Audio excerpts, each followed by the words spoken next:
সারি সারি কলস নিয়ে খেয়া পার হওয়ার এই দৃশ্য মানিকগঞ্জের। প্রতিদিন ভোরে ধলেশ্বরীর পশ্চিম পাড়ের রাজৈর, বড়াইদ, কাকরাইদ, গালা, তিল্লির চর, নাটুয়াবাড়ি সহ আশপাশের গ্রাম থেকে এভাবেই মাথায় দুধের কলস নিয়ে খামারিরা ছোটেন। উদ্দেশ্য গোপালপুর বাজার।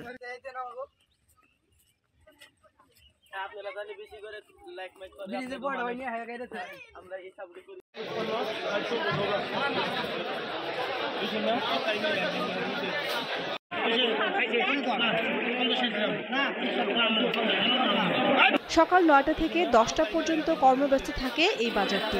মাত্র 1 ঘন্টায় প্রতিদিন এই বাজারে বিক্রি হয় 250 থেকে 300 মণ দুধ। আবার গাঙ্গের উবার গাইতেছে, ইবার গাইতেছে, এই গালা থেকেও আসে দুধ এই বাজারে। আমার মানুষ নেই, কিছু নেই, আমার এখন লাগে 2টা গাভী ফেলবে সংসার। আমি একলা মানুষ, এই যে আজকে 13.5 কেজি দুধ আনছি। আমার 5 কেজি করে গাভীর হয়, 70 টাকা 80 টাকা। আজকে থেকে এই জন্য আজকে 65 টাকা দাম।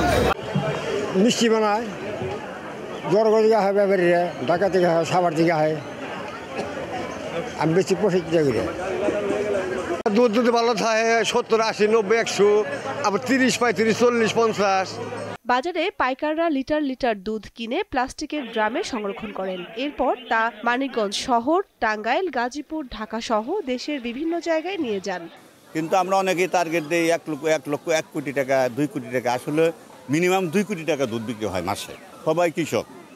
সবাই কৃষক কারণ এই দুধের উপর নির্ভর করে সংসারটা চলে। গুণগত মান ভালোর জন্য সারা দেশ থেকে, ঢাকার আশপাশে, গাজীপুর, মানিকগঞ্জ, টাঙ্গাইল থেকে অনেক দুধ ব্যাপারীরা এসে এখান থেকে নিয়ে ঢাকা বা অন্যান্য শহরে বিক্রি করে থাকে।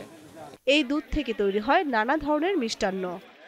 ছানা তৈরি করে, মানে অনেক কিছু করে, ছানা, দই টই এগুলা তৈরি করে।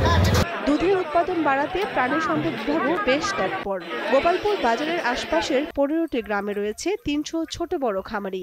দুধ উৎপাদনের একটা বিপ্লব ঘটে গেছে সাটুরিয়ার, এবং এখানে ঘাসের উৎপাদন ব্যাপকভাবে বৃদ্ধি পাচ্ছে। বিশেষ করে শীত মৌসুমে যে ভুট্টা চাষ, ব্যাপকভাবে ভুট্টা চাষ হচ্ছে। মানুষ প্রচুর পরিমাণে কাঁচা ঘাস গবাদি পশুকে সাপ্লাই দিতে পারছে। এই সাপ্লাই দেওয়ার পরে এই ঘাসের ফলে এখানে দুধ উৎপাদনটা ব্যাপকভাবে বৃদ্ধি পাচ্ছে। কৃষি প্রধান এই অঞ্চলের মানুষের আয়ের অন্যতম উৎস হয়ে উঠেছে গাভী পালন।